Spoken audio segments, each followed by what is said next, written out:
Saudi अरब के map को zoom किया जाए तो यहाँ रेगिस्तान के बीचों बीच बहुत बड़े एरिया पर ये ग्रीन सर्कल्स देखने को मिलते हैं। ऐसा मालूम होता है कि इस वीरान और बंजर रेगिस्तान में कुछ इंटरेस्टिंग होने वाला है। ज़ेम टीवी की वीडियोस में एक बार फिर से खुशामदीद। नाजरीन, गोबी डेजर्ट दुनिया का सबसे तेजी से बढ़ने वाला रेगिस्तान है। चाइना से लेकर मंगोलिया तक फैला हुआ ये रेगिस्तान हर साल 6000 स्क्वायर किलोमीटर हरी भरी जमीन निकलकर पीछे बंजर जमीन छोड़ रहा है। यही वजह है कि इतने बड़े लैंड एरिया में अब सिर्फ चंद हजार लोग ही रहते हैं। सिर्फ गोबी डेजर्ट ही नहीं है जो तेजी से फैल रहा हो, दुनिया में मौजूद तमाम रेगिस्तान ही आहिस्ता आहिस्ता फैल रहे हैं। और ऐसा होने की सबसे बड़ी वजह क्लाइमेट चेंज और ग्लोबल वार्मिंग है, जिसके किसी हद तक जिम्मेदार हम इंसान खुद हैं। दरख्तों को अपने मकसद के लिए काटना और धड़ाधड़ इंडस्ट्रीज लगाकर माहौल को खराब करना, ये इंसान की बनाई हुई ऐसी तबाही है जिसको डेजर्टिफिकेशन कहा जाता है। एक्सपर्ट्स का मानना है कि डेजर्टिफिकेशन इतनी तेजी से फैल रही है कि 2050 तक अर्थ का 25% लैंड बंजर और नाकारा जमीन में कन्वर्ट हो जाएगा और ईयर 2100 तक हैरत अंगेज तौर पे 50%। पर सिचुएशन इतनी खौफनाक भी नहीं है। इस सिचुएशन को सऊदी अरब ने जिस तरीके से हैंडल किया है, वाकई उसका कोई जवाब नहीं है। 1938 से पहले सऊदी अरब के साथ साथ तमाम अरब कंट्रीज इतनी वेल ऑफ नहीं हुआ करती थी, लेकिन उसके बाद जब यहाँ से तेल निकला और ग्लोबली ऑयल की डिमांड बढ़ती चली गई तो साथ साथ इनके बैंक बैलेंसेस में भी इजाफा होता गया। कई सालों तक तो इसी पैसे पे अयाशियां चलती रही। बड़े बड़े महलात, एक्स्ट्रा लग्जरी लाइफस्टाइल और पैसा इतना कि गिनने का टाइम भी नहीं था। ये सब कुछ ऑयल से मिलने वाले पैसों का नतीजा था, और ऑयल भी इतना जो खत्म होने का नाम भी नहीं ले रहा था। सऊदी अरब के पास आज भी इतने ऑयल रिजर्व्स हैं कि अगर वो दुनिया में एक्सपोर्ट ना करे तो अगले 221 सालों तक वो अपनी कंजम्पशन पूरी कर सकता है। लेकिन वो ऑयल ही तो है जिसको सेल करके, एक्सपोर्ट करके सऊदी आज इस मकाम पर खड़ा है। ऑयल एक्सपोर्ट करना सऊदी अरब की मजबूरी है, और ये बात देर से ही सही पर सऊदी अरब के लीडर्स को समझ आ ही गई। कई सालों तक सऊदी अरेबिया को किसी चीज की भी कमी महसूस नहीं होती थी। उनके पास इतनी बाइंग पावर है कि जरूरत की तमाम चीजें वो आसानी से इंपोर्ट कर लिया करते थे, जैसा कि खाना पीना, फ्रूट्स, वेजिटेबल्स और पानी। जी हाँ, सऊदी अरब के पास तेल तो बहुत है लेकिन पीने का पानी नहीं है। पिछले कई सालों से और आज तक यहाँ पीने का पानी फ्रांस, इटली, कुवैत और यूनाइटेड किंगडम से इंपोर्ट किया जाता है। इसकी सबसे बड़ी वजह और कुछ नहीं बल्कि डेजर्टिफिकेशन ही है। और तो और ये दुनिया के उन ममालिक में शुमार होता है जहाँ सबसे कम बारिश पड़ती है। सऊदी अरब में सालाना सिर्फ और सिर्फ 4 इंच बारिश पड़ती है, और वो भी यहाँ के वेस्टर्न माउंटेन्स पे, जहाँ से पानी बहता हुआ सीधा रेड सी में जाकर जाया हो जाता है। अपने आप को ऑयल और इम्पोर्टेड खानों की डिपेंडेंसी से निकालने के लिए 1970s में सऊदी अरब ने फैसला किया कि वो कुछ भी करके अपने एग्रीकल्चर सेक्टर को इम्प्रूव करेंगे, ताकि कंट्री के पास कम से कम इतने रिसोर्सेज हों कि वो अपनी खुद की रिक्वायरमेंट पूरी कर सके।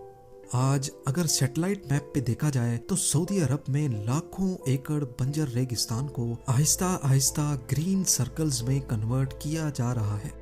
ये सर्कल्स कुछ और नहीं बल्कि एग्रीकल्चर लैंड है जिसको सेंटर पिवट इरिगेशन के जरिए पानी दिया जाता है। इसमें स्पेशली डिजाइन्ड स्प्रिंकलर्स के जरिए फार्म्स को सिर्फ इतना पानी दिया जाता है जितनी रिक्वायरमेंट होती है। बीच में लगा बहुत बड़ा पाइप व्हील्स की मदद से अपने फिक्स्ड पाथ पे चलता जाता है, जिसकी वजह से इन फार्म्स की शेप सर्कुलर होती है। वादी अल दवासर में बना ये farm land total 5000 square kilometre के एरिया पर फैला हुआ है, जो हर गुजरते साल बढ़ता ही जा रहा है। इसमें छोटे छोटे हजारों ग्रीन डॉट्स जो हमें दिख रहे हैं, ये 1 किलोमीटर डायामीटर जितने बड़े फार्म्स हैं, यानी करीब एक सर्कल 100 एकड़ जितना बड़ा है।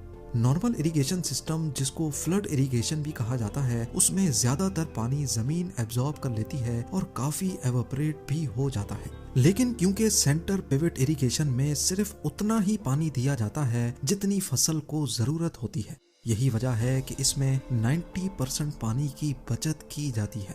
صرف یہی ایک جگہ نہیں ہے جہاں سعودی ایسے فارم لینڈز بنا رہا ہے، پورے سعودی میں درجنوں ایسے ایریاز ہیں جہاں ہزاروں اسکوائر کلومیٹر کے فارمز دیکھے جا سکتے ہیں، جس میں تبوک پروونس بھی شامل ہے جہاں لائن سٹی بنائی جا رہی ہے۔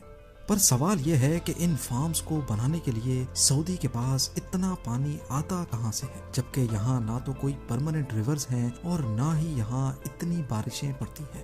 1970s میں لیبیا کے بعد سعودی نے بھی ڈیزرٹ کے نیچے پانی ڈھونڈنا شروع کیا تھا۔ ان کو اتنا زیادہ تو نہیں، لیکن 480 کیوبک کلومیٹر پانی ملا تھا۔ 1970 سے لے کر آج تک سعودی میں جتنی بھی فارمنگ ہوئی ہے اس کے لیے ان انڈر گراؤنڈ ویل سے 21 کیوبک کلومیٹر پانی نکالا جا چکا ہے۔ صرف یہ انڈر گراؤنڈ ایکویفرز ہی نہیں ہے جس پہ سعودی عرب کی ڈیپینڈنس ہو، ڈی سیلینیشن کے ذریعے پانی بنانے والا سب سے بڑا ملک بھی سعودی عرب ہی ہے۔ لیکن ظاہر ہے یہ سب ایسے ہی نہیں چلنے والا۔ ڈی سیلینیشن کے لیے بہت انرجی چاہیے جو فی الحال فیول اور نیوکلیئر انرجی سے مل رہی ہے، اور انڈر گراؤنڈ ایکویفر کا پانی لمیٹڈ ہے جو کہ 50 سالوں میں ختم ہو جائے گا۔ اسی مسئلے کے سولوشن کے لیے سعودی عرب کے ویسٹ کوسٹ پہ ایک نیا ایکسپیریمنٹ چل رہا ہے۔ ان پہاڑوں میں سالانہ بارش تو پڑتی ہے لیکن یہ پانی بہہ کر ریڈ سی میں چلا جاتا ہے۔ یہاں پر البیدہ پروجیکٹ کے نام سے ایک نیا ایکسپیریمنٹ کیا جا رہا ہے۔ ایک ایسا سسٹم بنایا گیا ہے جو پہاڑوں کو براؤن سے گرین میں بدل رہا ہے، اور وہ بھی فلیش فلڈز کے ذریعے۔ جی ہاں، ریسنٹلی سوشل میڈیا پر وائرل کلپ میں دیکھا گیا کہ بارش کا پانی دریا بن کر ریگستان سے گزر رہا ہے۔ یہ فلیش فلڈز سعودی کے ویسٹ میں 2-3 سالوں میں ایک مرتبہ آتے ہیں۔ البیدہ پروجیکٹ کی ٹیم نے چند ایکسپرٹس کے ساتھ مل کر اس پانی کو پہاڑوں میں ہی ٹریپ کرنے کا آئیڈیا پروپوز کیا تھا۔ پہاڑوں کے پانی کو ٹیریسز اور ڈیمز بنا کر روکا گیا اور ان پہاڑوں پر ہی ویجیٹیشن اسٹارٹ کی گئی۔ پانی جو پہلے اسپیڈ سے پہاڑوں سے گر کر سمندر میں چلا جاتا تھا، ٹیریسز بنانے کی وجہ سے اس کی اسپیڈ اب سلو ہو جاتی ہے اور ٹیریسز میں لگی ویجیٹیشن اس کو ایبزارب کر لیتی ہے۔ اس سے ہزاروں کیوبک میٹر پانی ضائع ہونے کے بجائے پہاڑوں کو گرین کر رہا ہے، جیسا کہ یہاں آپ دیکھ سکتے ہیں۔ اس کے ساتھ ساتھ ریگستان کو ہرا بھرا بنانے کے لیے اور زیادہ بارش برسانے کے لیے سعودی عرب ماس لیول پہ سولر اور ونڈ فارمز بھی لگا رہا ہے۔ لیکن سولر فارمز تو سورج کے ذریعے الیکٹریسٹی بناتے ہیں، ان کا بارش کے ساتھ کیا لینا دینا ہے؟ ایکسپرٹس کا ماننا ہے کہ ڈیزرٹ میں سولر فارمز لگانے سے الیکٹریسٹی تو بنتی ہی ہے، پر سورج کی شعاعیں سولر پینل سے ریفلیکٹ ہو کر ایٹماسفیئر کو گرم کرتی ہیں۔ ایٹماسفیئر میں موجود واٹر ویپرز گرمائش کی وجہ سے اوپر جاتے ہیں اور ٹھنڈی ہوا سے ٹکراتے ہیں، جس سے بارش پڑنے کا چانس بڑھ جاتا ہے۔ اسی طریقے سے ونڈ ٹربائنز بھی ہوا کو اوپر کی طرف پھینکتی ہیں۔ اس طریقے سے زیادہ تو نہیں لیکن سالانہ 5 سینٹی میٹر زیادہ بارش پڑے گی۔ جو علاقے بالکل بنجر پڑے ہیں وہاں کم از کم جنگلی جھاڑیاں پیدا ہو جائیں گی، جس سے ڈیزرٹیفیکیشن کو روکا جا سکتا ہے۔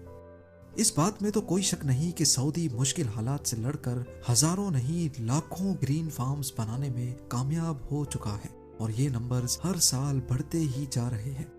1960 میں جہاں سعودی کے پاس صرف 11,400 اسکوائر کلومیٹر فرٹائل لینڈ تھا، 50 سالوں کی محنت کے بعد اب یہاں 35,000 اسکوائر کلومیٹر ایریا پر صرف فارمز بنے ہیں۔